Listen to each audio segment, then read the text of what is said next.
It's 5 o'clock somewhere, time for the Security Cocktail Hour. I'm Joe Patty. For over 20 years, I've been working in information security and knocking back martinis all over New York. I am Adam Roth from Staten Island, locksmith, EMT, love to box, and on rare occasions, I've been known to engage in cybersecurity. Let's go! So, Adam, how are you doing today? I'm doing fine. Excellent. Am I allowed to disclose my location? You are in a secret location. You're not in the usual Staten Island studio, are you? It's up to you whether you want to disclose. I'll let you know where I am. I'm not in New York. You're not in New York. Oh, my God. Do you have to, be back within a certain amount of time or, I know you start to, wilt or shrivel or something if you don't get back? Well, it really depends on my parole officer. Right. Yeah. Okay. All right. So Adam is on the road, but still able to podcast with us. So that's cool. So you and I are both long-term experienced information security managers. We've been doing this for quite a while, right? Yeah, since I used to go to work on the horse-drawn buggy. Yeah, sure. Yeah, there you go. And one of the things people have been talking about since the buggy days are how do you hire security people? Wait, I got something more important than that. Hold on. Let me take a drink of my martini. Okay, you ready now? Yeah, go ahead. I'm sorry. All right.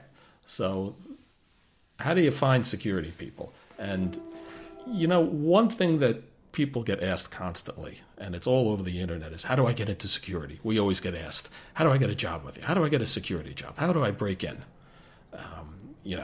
We've been hearing this stuff for years, and there's all sorts of stuff on it on the internet, and all sorts of courses and opinions and everything you can do. But today, we're going to turn it around a little bit, and we're going to talk about it from our perspective, because we want to do something interesting, and we're self-centered, too. But what does a security manager look for? What are our tricks for hiring people? Yeah, okay. So let's be very honest about that, right? If you ask 100 security managers what they're looking for, you're going to get 150 answers.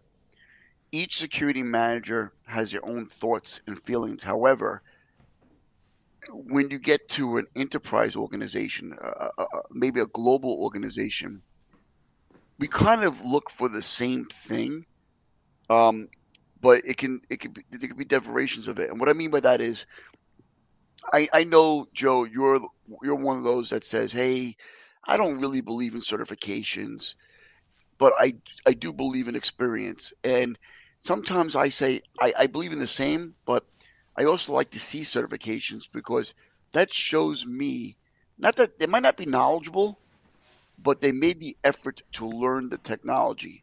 And yes, I know some people are paper certified individuals, but if I see somebody certified and they can answer the right questions, I'm very happy. But I'm not going to say that I wouldn't hire somebody who doesn't have certifications, because I've seen plenty of experienced people that don't have certs that know their stuff.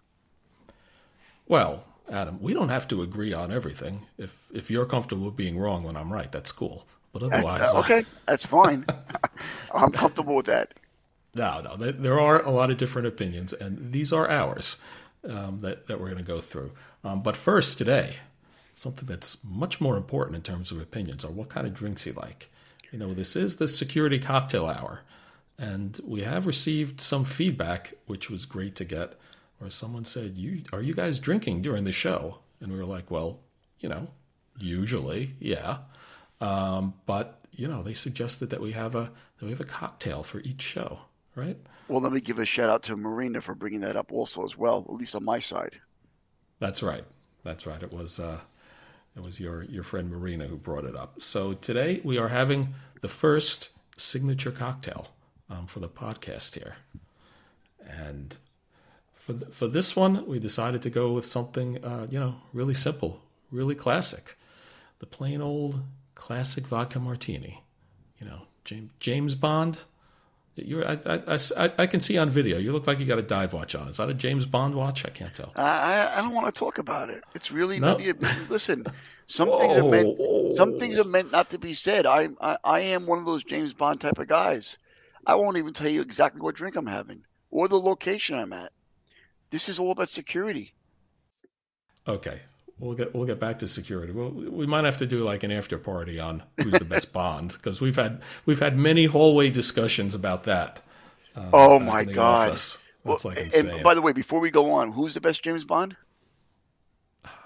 We Daniel know it's Craig. Sean Connery. Oh God, please. All right. Let's get back to the podcast because I Getting know back to the podcast. because Okay. we don't agree on anything, do we? But as you're sipping the I guess not. martini, I'll tell you Yes. this. Okay. I think it's also equally important not only to discuss what we're looking for, but I just want to give one other aspect of this.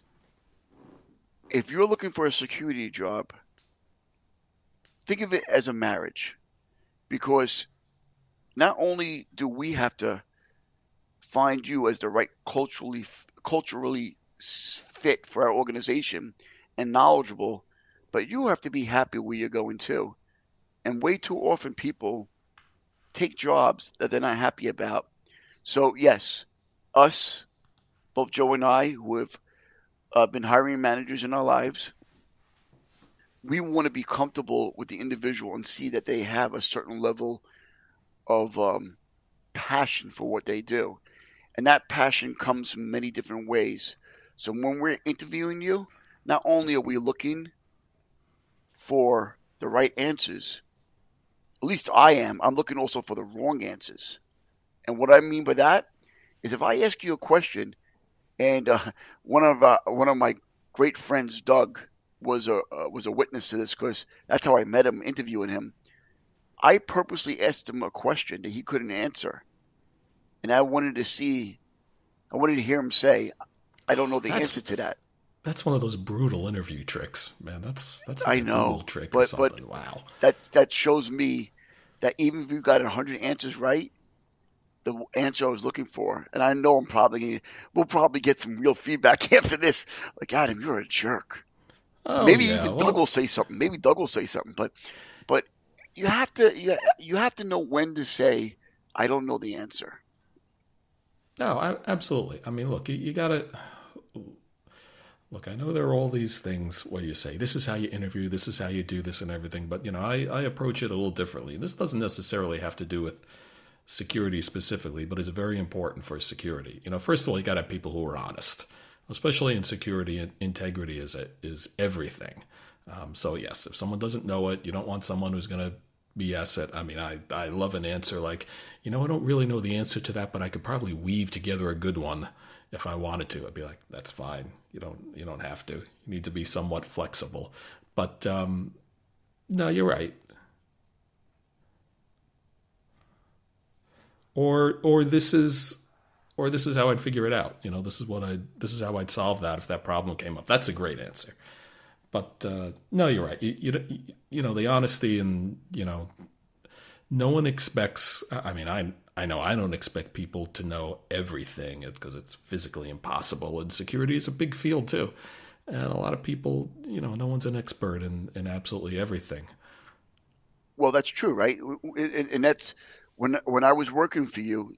One of the aspects of the environment was you would pick SMEs. Who's my SME on endpoints? Who's my SME on, and when I say endpoints, I'm talking about endpoint security. Who's my SME on networking security? Who's my SME on the SIM? What you want to do, I think, is when you're looking for a security job, you want to polish. You could be a generalist. There's nothing wrong with that, but you should also have a focus on a certain technology. So when you're getting interviewed, you can say, well, yeah, I know about DLP or data loss prevention. Yeah, I know about proxies or how things connect to the internet using a browser. But my main focus might be networking, and that's what I spend a lot of time on. And I think in this day and age, with the lack of amount of good candidates in cybersecurity and the demand is so high, if you can prove being a generalist and also having a specialty, I think you're a shoo-in. Yeah. Well, by the way, SME is SME. That's a subject matter expert. Oh, sorry Someone about who's that. a yeah. I was trying to do every other acronym and I missed that one. That's okay. Keep working on it. Yes, sir. Adam is not our SME in describing acronyms, but That's true. It's okay with that. No, but you're right. I mean, when I'm interviewing someone, when I'm looking to hire, I'm looking for a couple of things. I am probably looking for someone with a particular skill set. I need a SME in something. Maybe they're going to be maybe they're going to be the expert on it on the team, or maybe they're going to be joining a team doing a particular thing. But you want to make sure that they have the right skill set, and obviously, the better the skill set, the better fit there is. That's good. But you also need some. They're not even intangibles. Some other things too. You need someone has the ability to learn, because in security, everything changes so fast. You're going to have to learn more stuff. And the other thing too is that even if you're within, your field, like, Adam talked about endpoints. I mean, the past couple of years, the endpoint technology has changed dramatically. So you got to have someone who's really going to be up on it. Automation that didn't even, was a small thing a few years ago is now hot. So you need people who, going to have the ability to grow and to pick stuff up. If I could add to that, I don't want to discourage people listening to this where they think I have to know cybersecurity backwards and forward. People hire entry-level jobs all the time, but with an entry-level job, you should have some basic understanding of how a host or an endpoint works, how the Windows operating system works. Again, you don't have to be an expert. You should have an understanding how a network works. What's a subnet mask maybe, or what's a gateway and how do they work? Because when you're called at 3 a.m. in the morning, which you probably will be if you're on call, most organizations do have somebody on call. You don't want to be left in that position where you're not sure what to ask, and you will have to ask. I consider myself somewhat seasoned, and even the people that started with what appears to be less experience than I did, I had to go to them for answers. So just because I might have been a seasoned, knowledgeable person doesn't mean I knew everything. I went to other individuals on my team who had less experience than me, and they guided me. And you should never be afraid to ask questions. Also, even during the interview, if you don't understand something, at least I, as a hiring manager, when you ask questions, I'm really happy. I want to hear you ask them. I want to hear that you have confidence in asking something that you don't know, because that's important to me. Oh yeah, you're right. That curiosity. I also say I love people who go, what? I mean, what I look for is a spark in someone, especially in someone junior and someone who's young coming in. You can tell the people who are coming to collect a paycheck or fill a seat out, which is fine. Everyone needs to get a living. Not everything is rocket science, but when I'm building a high performance team, I mean, I want people who live for this stuff and who are looking forward to that and who are bringing it, who want to do it. Now, the other thing too that you bring up is that you got to remember your people are going to be part of a team, and a little bit of this is general hiring, but it's especially important in security. It's like, because you're not going to get a team of people who you're not going to get, regardless of the number of people you're hiring. It's very difficult to get depth because the people are just too scarce, especially in a smaller organization. They're too hard to find. They're too scarce. They're too expensive. If you got, you want to get as much of your areas covered as you can. But, so when you're looking to hire someone, or when I'm looking to hire someone, I'm looking to fill, a slot in the team. I'm looking for, not just someone to be in a particular chair. And yeah, I do probably need a certain skill set. There is a job description. Maybe we need an endpoint person, or we need a network person, like Adam said, or we need a SIM person, a monitoring person.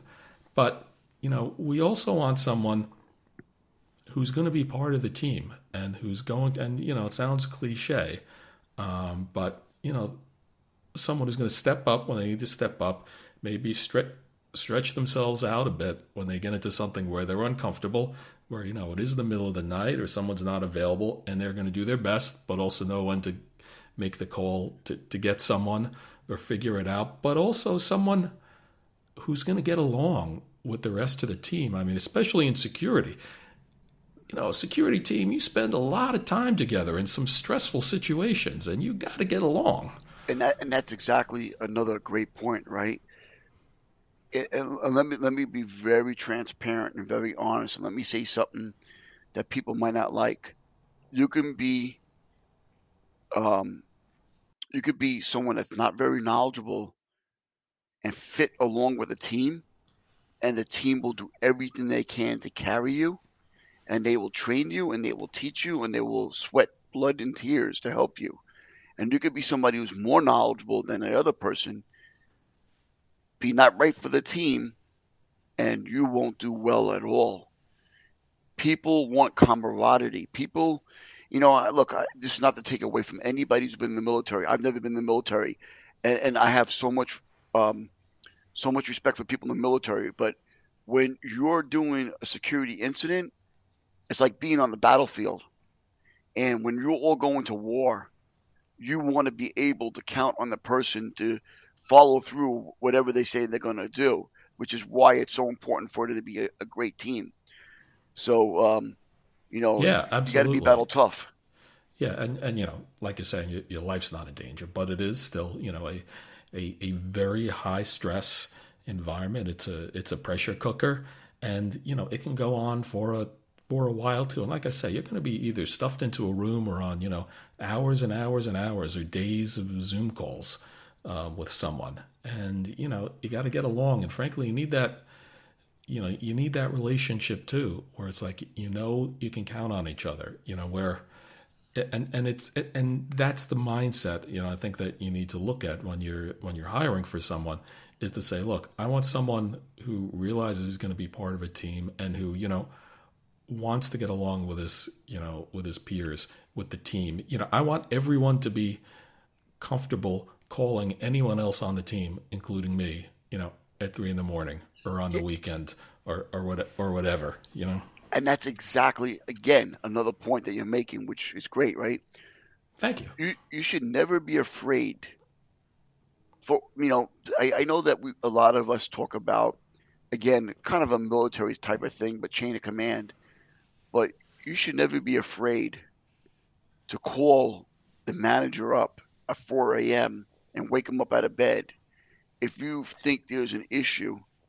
If you think there's an issue that's going to arise from something that you didn't take care of. And believe me, again, I consider myself somewhat seasoned, and there were people I didn't want to call for many reasons. One, I just didn't like them, and I'm not just talking about one specific job. I'm talking about other places I've worked as well. Not the Well, places there where are I always worked. people you dread having to reach out But to, especially but in a sticky situation. yeah, but But you have to be mature enough to realize it's not about personalities or attitudes. It's about having the integrity to do your job and to ensure that if there is an issue, you have done everything humanly possible to to to to bring the attention to that issue. And then there's other people, like when I've been a manager, where I've had people come to me say, please don't put me on call with that person, or I don't want to be on call with this yeah, person because they yeah, never respond. And it's not a good feeling. But what you need to do is, I guess this translates to, during the interview, these are the things that you should be talking about. You should be asking these questions. Hi, I'm really looking forward to getting this opportunity. I've done this, and this, but I am a team player. I have no problem waking up at 4 in the morning to do this because that's one of the aspects of the job. And my goals is to learn this, and this in the future.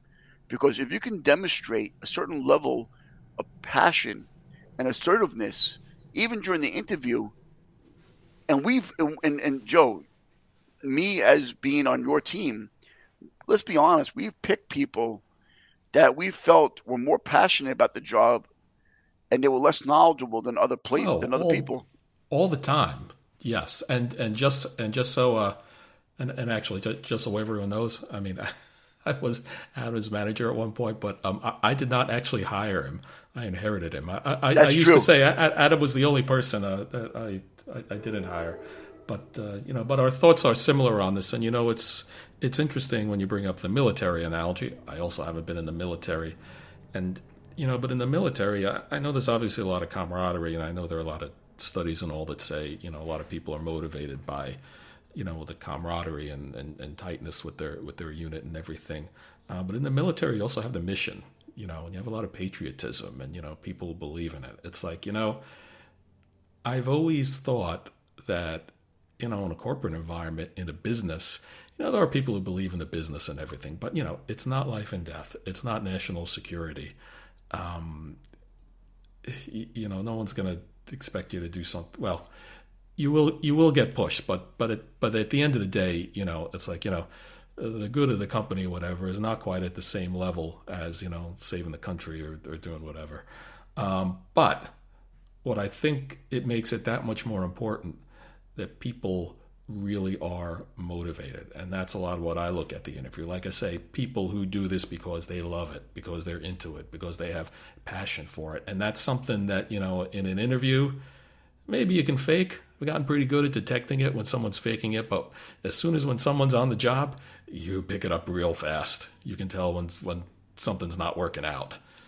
Yeah, and that's a tough spot to get yourself into when you brought someone on who just isn't meshing. And I would say this also, right? I mean, and I want to be careful what I say, right? If you're one of those people who just wants to get a job in security, they say they have a job in security, but you're not a very motivated person, security is probably not the right place for you, because certainly not incident response. Yeah. So even though most organizations won't let you go right away, you're going to end up going. You're going to end up leaving. The manager will get rid of you, because no manager wants to rely on somebody they feel does not have the integrity. Now, again, let's not mix integrity with competency or passion. Again, you don't have to be the smartest person. I shouldn't say smart. You don't have to be the most knowledgeable person in that field. But if you're eager to learn and eager to perform, you'll do really well on any security team. Well, if you are, you'll eventually become really knowledgeable. And yes, you will, more no matter what we look for is not necessarily, someone who's a finished product, like I say, but someone who's going to grow. Now, of course, when we're looking at someone at the more senior levels, we're going to say, like, yes, we do expect them to have that, to have a lot of that together. It depends. But, yeah, that's...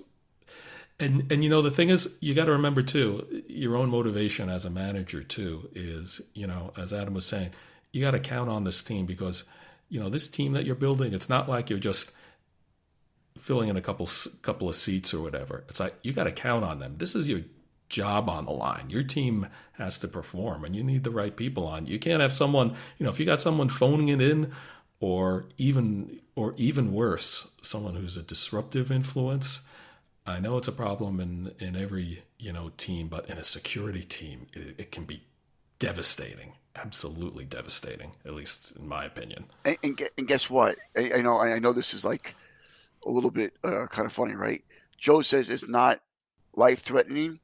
However, I'll tell you this. Yeah, that is changing these days. Yeah. If you work for a place like a hospital or somewhere where that network is not secured, and you have a threat actor infiltrate it and gets onto an operating room's ER robotic machine, it can be very dangerous. So even though you might work for maybe a law firm or a financial institution or something that might not have direct real-life consequences, you should always treat every organization with the same level of respect that, it might not be your business, that you don't own it, but you should treat that business in such a way that there'll be financial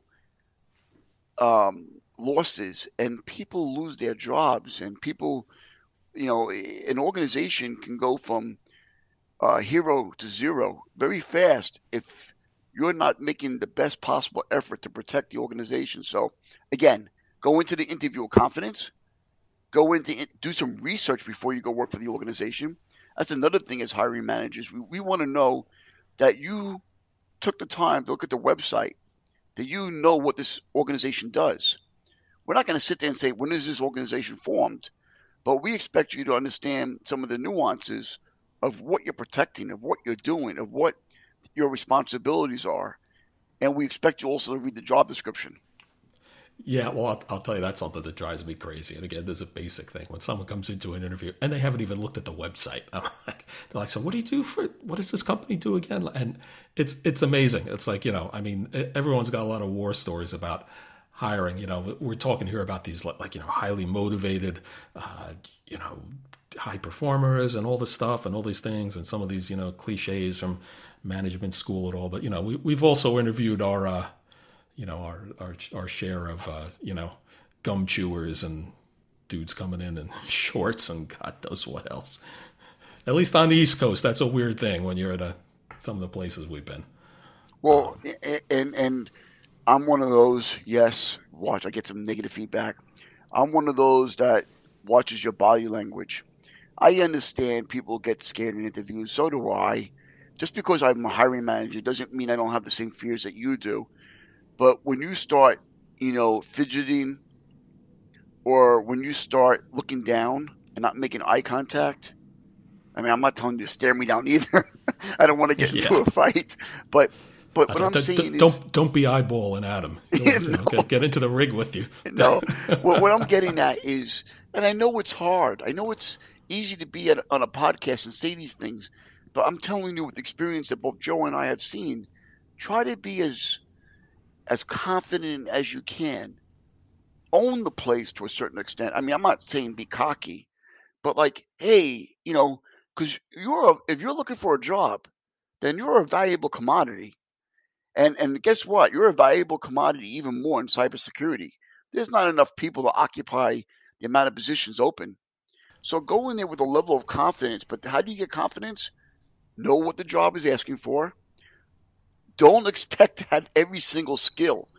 Those job descriptions are wish lists. Yeah, I know they're crazy. Some of the things they're just some of them are We hilarious. need you to have 30 years experience in cybersecurity. What do you mean 30 years of cyber? It hasn't even been around. I mean, maybe it has, but I'm getting at some of it's ridiculous. I know. I actually saw a job description the other day. It was kind of funny. I read it and I said, there are probably 3 or 4 people in the country who have this. I'm like, come on, you got to be kidding me. But anyway, you want to be relaxed and confident when you go into something. But also you need to work the room a bit, and as an interviewer, interviewing is a really important skill too. Having a bit of empathy, as they say, and understanding where the person's coming from. There have actually been a rare case or two where I've interviewed someone who has been so nervous. I've even gone back to the recruiter or whatever and said, "Look, please, this candidate." He didn't do great, but I could tell he was terrified. I didn't think I was that scary. We're not monster. It sounds like we're such hard asses here. We're not Doug. monster. Oh well, Doug deserved it. But so for those who don't know, I have a friend named Doug. Like I said before, and I interviewed him, and I know this is horrible. It wasn't my intent. It just happened like this. I asked him questions. He walked out of the interview saying this was the worst interview I've ever had. He went back, and within like 3 minutes of him walking out the door, I said, we got to hire this guy right away. So he was getting ready to go call his wife and say, hey, this was the worst interview. The guy that interviewed me was a jerk. And within 3 minutes, we made him I think above the salary offer because he was that great. And we became lifelong friends since then. But he walked out feeling like it was like there was no way he was even going to call back about this. But what he didn't know was we were so impressed with his performance that he was the one. And that's what I'm trying to instill for those who are listening. Even if you don't get the job, it might be doing you a favor. If you knew the work and you had the skills, don't feel like everyone has to say yes, because there are people out there that really are not good managers, that really don't know how to treat people, who really don't respect the person's capabilities, and they don't realize some of the inadequacies of themselves. So again, you go into an interview, you do your best, you do your research. If you know you did your very best and you don't get the job, then you keep on trying. And I know it's hard Right. sometimes if you lost your job, and But it's also tough sometimes. No one no one likes to miss out or get rejected. I mean, I've gone on interviews, and I mean, but like so many people, my wife, straightens me out with a lot of things. I'll come back from an interview, I'll be all pissed off. I'll be like, this guy was a jerk. That went awful, whatever. And I'm so disappointed. I'm not going to get it. And she goes, "You are making no sense." She's like, "Do you realize you would be miserable working there?" And and that's exactly the point, whatever. right? Again, that's the point. You don't like to lose or get Just rejected. because you got a rejection doesn't mean it was something with you. And even if it was, again, so let me just give this description really quick. When you're dating, most likely your significant other that you're going to marry, you've dated more than 3 hours or 4 hours. When you interview for a job, you're usually not doing more than 4 or 5 hours, and there's an expectation that you're going to work there the rest of your life. But when you're dating, you might have dated for 2 years, a year, 6 months, 3 months. I hope it's not only 5 hours and you get married. So if you look at the comparison, it's kind of awkward, right? You're interviewing with a manager that you might be kind of married to for the duration of your working relationship. It could be 20 years, but you only interview for maybe 3 or 4 or 5 rounds, 5 hours the most. Kind of weird, right? Yeah, it's kind of crazy. Talking about the team dynamics. That's why one of the things that I started doing a few years ago was we always do a group interview. I mean, I know, Adam, we've done a bunch where it's like, I like to have someone come in kind of as the last thing and say, meet the team. And I've had people say, well, that's brutal. That's mean. That's so awful. They hate the panel interview or the group interview. And I'm like, look, this is the meeting. This is when I'm about to make an offer to someone and say, like, these are the people you're going to be working with. You're going to spend a lot of your life with these people. So would you have hired me if that happened? Adam, believe it or not, I probably would have, because Oh my God. you are just great in that kind of session. So in oh yeah, because I paid you off an ice cream. But Well, that too. in all But the years I worked for you and you were my manager, you kept on telling everyone that you'd never, like you weren't responsible for hiring me, as if it was something like it was like, yeah, I'm sorry, we have Adam and the others that I hired. well, that was a bit of a running joke. I'm like, I built this team from the ground up, except for Adam. You inherited me. That's right. And you see, and how lucky was I?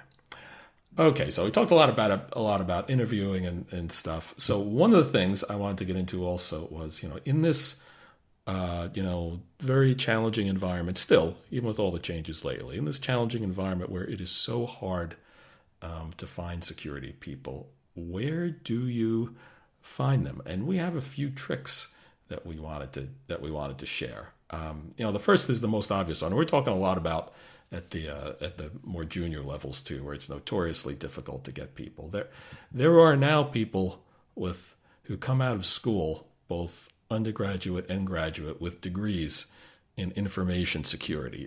They did not exist when we went to school, but there are people I have a master's in cybersecurity. When I was filling out jobs. Yeah, but you got it in the past few years. No, Not no, no. like So that's my way point. back, yeah.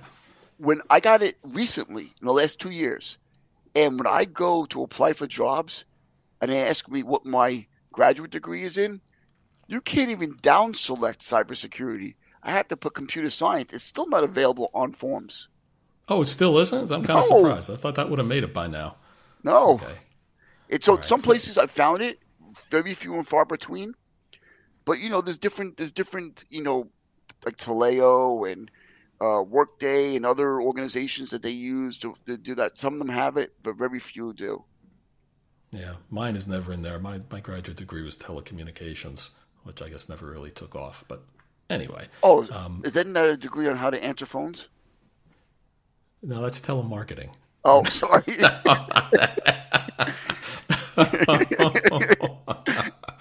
Very funny. Joe has a master's degree in cold calling. Yeah, there you go. And I stink at it still. But no, and so there are people who have degrees, but it's interesting. In the old days and still today, when people would say to me, "So how do I get into security? What do I, and there were no programs. How do I do it?" I'd say like, well, the truth is, before you can learn how to secure stuff, you got to be an expert in 2 or 3 things in IT. And I guess I'm a little old fashioned. I still like people who come out of that. A lot of people come out and they have they're the book learning and they learn about risk and they learn about a lot of formal models and stuff that frankly nobody uses. And they're the people who come in with the hardcore technical skills like the pen testing, which obviously you want to do. But, for someone who's going to be up in that track of being, who's really going to have a lot of legs and a long career, as Adam was alluding to earlier, I think you got to have a bit of a background and know a lot of how stuff works so you can start figuring out how it breaks and then how to protect it. Yeah, and I want to tell you that the world's a perfect place and unicorns are there and rainbows, but unfortunately getting into security might require some money. And what do I mean by that, right? You should always throw a couple $100 bills at the person that's interviewing you. No, that's not what I mean. What I mean by that is you might need a laptop where you can run a virtual machine, and then you might want to do exploits. So that's a cheaper way of doing it. Build out your own Windows or whatever and try to compromise it. Or you can pay for labs. It might cost you $30 a month for access to a range, a cyber range. What that means is you log on, you go into an environment, and you use tools like Metasploit and Mimikatz, or get Kali Linux, and then take 2 machines and try to hack it on your own network. You should have some hands-on practical experience. But that being said, you don't have to have that level, but at least know, like I said, build out a Windows machine yourself. Play around with it. Put a network interface in there. Run commands like ping. Run commands like netstat or mbstat or do Wireshark captures. There's no rhyme or reason to the exact way to do it, but when you start getting engrossed into some of these technologies, you start learning the technology itself. And then when somebody asks you a question and you go, yeah, well, when I did Wireshark one time, I did this, this, and this. And they're like, okay, they have some hands-on experience. So yeah. Yeah, well, that's the secret word for everyone. If you ever interview with Adam, if you say Wireshark, that's it. You're hired. That's not true either. But no, this kind of gets into let's tell them one of our big secrets that I guess is not such a big secret for getting people I sleep into with a teddy security. Bear? Wow, not those secrets. Fuzzy teddy bear now. It is a great move to hire people from elsewhere in IT, in particular, poaching people from other parts of the organization, especially the help desk. The help desk is a great place to get talent for security because, the help desk, good people don't stay at the help desk forever. They want to move on. They want to learn. And if you've got someone like that who is already in the organization, who you already know maybe, but in particular, like Adam was saying, that he's been coming to you and saying, hey, and I shouldn't say he or she is coming to you and saying, hey, how do I learn? I want to do some stuff at home. I want to take some classes. I want to do things, Like I say, that's kind of what we look for. The people who say they live for this stuff. They're really into it.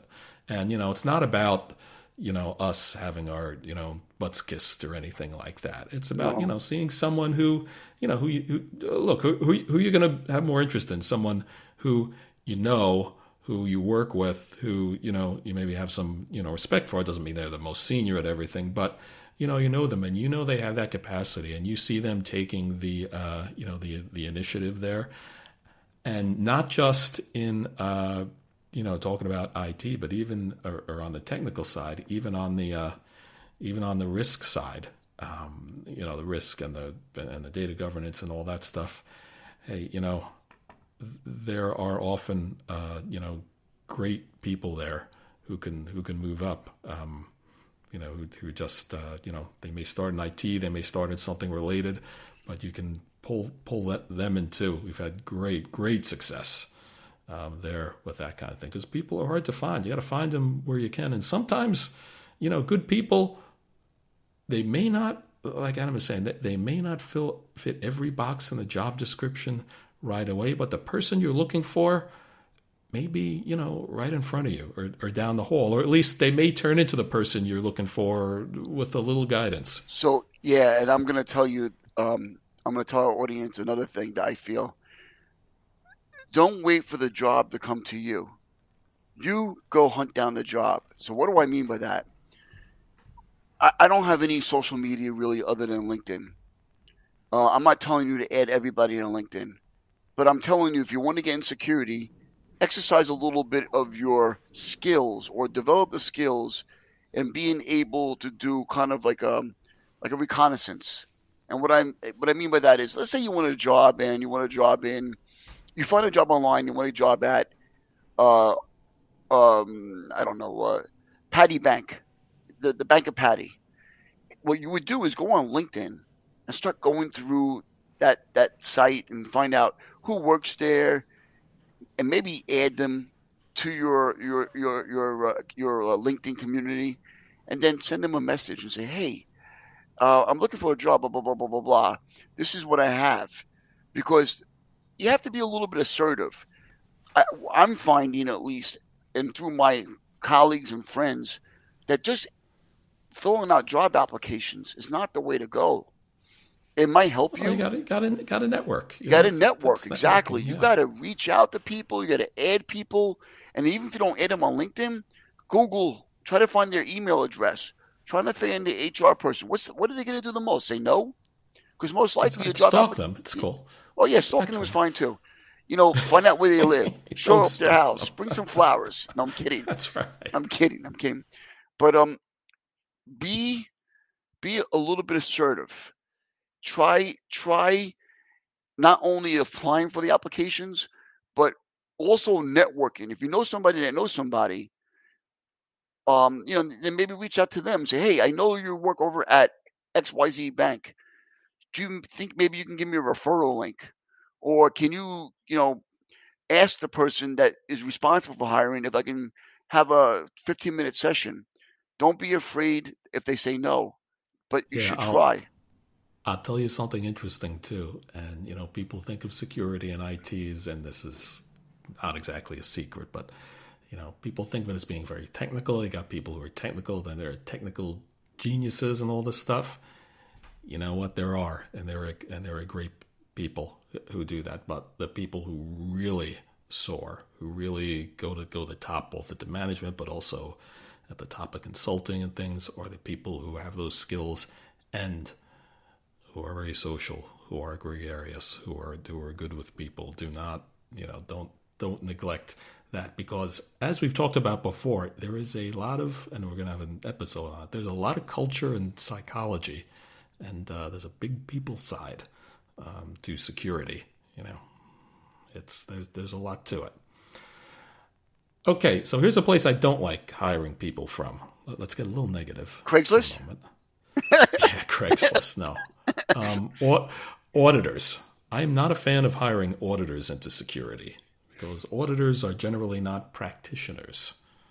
They don't understand the nuts and bolts of doing it. They're good at checking things, good at saying what needs to be done and analysis and stuff, but doing that and actually doing stuff though, and putting together a program and all that, it's like the difference between like pitching and batting. It really is. They're two very, very different things that don't translate. I mean, not from cybersecurity in a kind of weird ways, like being a doctor, right? You can be a doctor and you can be a general practitioner. You can be, without the respect.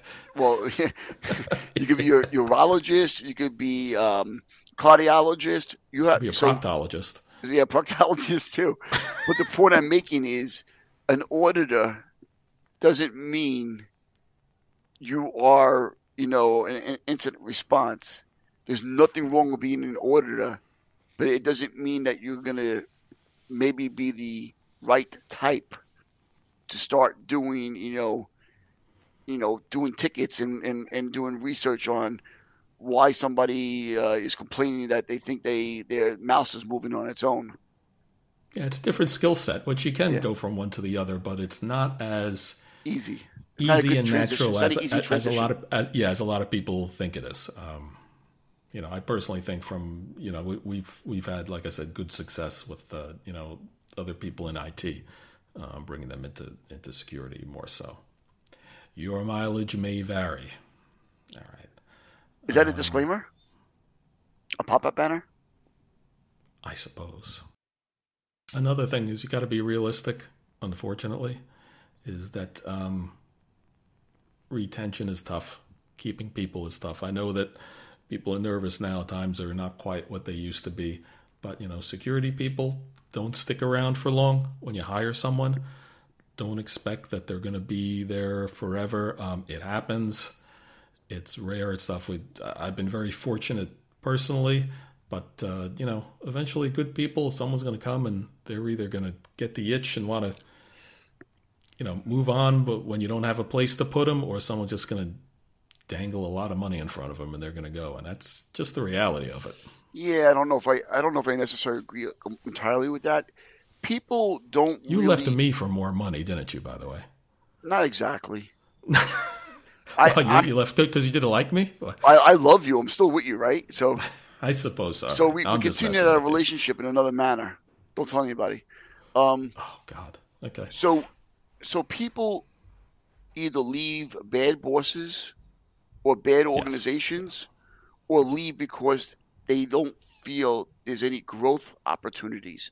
Very rarely do people leave based on money. Money is actually an aspect of growth, but if they feel that they're no longer learning, no longer able to grow, unless you're just happy being where you are and you're not looking to do any more, that's fine too.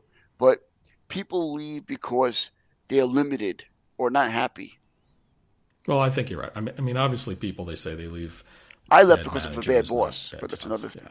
Yeah. Oh, I'm thank you. kidding, Very Joe. kind. No, but I mean, sometimes, well, I think you're right. People do leave for growth. And in security, there is so much because, people want to advance. They want to be doing new things. Sometimes they want to do the cool stuff. And, as a manager, as a security manager, one of the things that you got to do is, get your people some toys. One of the reasons you want an advanced environment and to bring new things is also for retention purposes. But there's only so much you can do. Eventually, someone's going to want to move on. And that can be a good thing because if no one's leaving, that either means you're the best manager in the world and you're paying them a fortune, or they're really not that ambitious. But Or they're sleeping 90% of the time. You that's just why don't they're know it. sleeping 90% of the time. In which case, you're not going to be a security manager for long when it hits the fan. But no, when people move on, if they're moving on for the right reasons, it's like anything else. But Play the long game. Say, hey, I'll poach them from that place later on, or But whatever. just But because be happy for them. but just because you left an organization doesn't mean the organization is bad. It just means that you might have forget about bad managers, forget about bad organizations. And let's say you leave based on the fact that you could no longer grow. It doesn't mean that the organization did something wrong.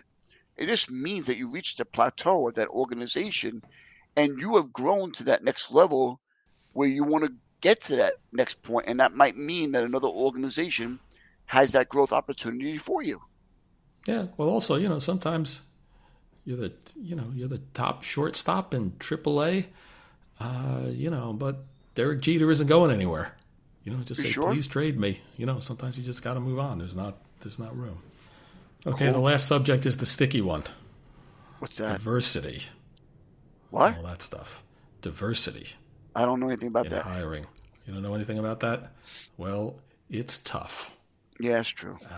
It is a really significant problem in security that, let's be honest, it is hard to find people at all who are really good, and it's very difficult to find minorities and women too.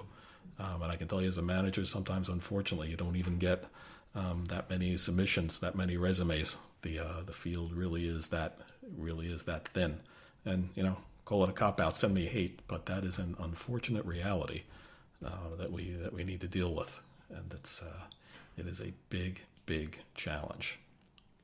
I agree. Yeah, and it's really weird because there is nothing about security, and frankly IT in general, that would make it, in particular male centric. It doesn't matter. I've actually worked for two women CISOs who've been great, who I learned a lot from. I stole most of their tricks, actually, come to think of it. Security-wise, I mean. Oh, I'm going to call one of them right now. Tell them. You're going to get me in trouble. She will be listening. She's great. No, I reported to her once. I ran for the hills. Don't tell her I said that. But that is a tough one that needs to be solved as an industry, and that unfortunately is, well, it's one of those things you can do your part, but really on the education side and a lot of larger things needs to be addressed on more the macro scale. But as with everything else, do what you can. Yes, sir. What else is on your mind, Adam? Not much. I mean, now that I know that you had something to say about a certain CISO that I know, I'm going to have to reach out right after this. Unless you, wow, I'm giving you up. I know, and even if I edit this out, you've got the raw tape too. Yeah, I do. God, I sound old. God, raw tape, yeah. Raw yeah, tape I had the 8-track. Yeah, the 8-track. Okay. What I like to do is, as part of being a very robust and very well knowledgeable security manager, I like to save all my data on an 8-track because nobody's really going to exfiltrate it from there. They don't even have the equipment. In a sense, that's very secure. Yeah. I just lost any future jobs I've ever wanted. Oh God, an 8-track. Yeah. No. Just, I'll leave you. If I don't know if we're at last thoughts, but I think we are. I'll leave all of you with this. Security is a passion. Security is an incredible thing to be a part of, whether it's physical security, whether it's cybersecurity, whether it's network security, or any variation of that. Be yourself, learn all you can, be confident, and go into the interview in a sort of way like you own the place. Don't be cocky, but be confident enough where they want to hire you. And if it doesn't work out, just keep on trying and trying again. That's right. And you know what? And it's for people who are going to try it, because I'll tell you that it's not an easy job. It's not an easy field, and you got to love it. And my advice to everyone who hires is only hire people who love it, because, if not, they're going to struggle. That means you're going to struggle too. Yes, sir. All right, then. I think that pretty much takes us out. Last call. My martini is just about gone. I hope I'm not slurring my words here. It should be cool. Well, what I'm going to do is immediately after we finish this podcast, I'm going to Control-Alt delete my laptop, leave my hotel room, and go downstairs to the bar and get another drink.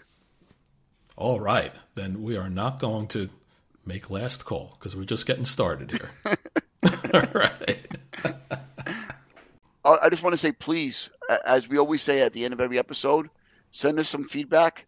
I hope not to get any hate mail, but hey, any mail is good, better than none. So looking forward to it. Please send us email feedback, subscribe, follow.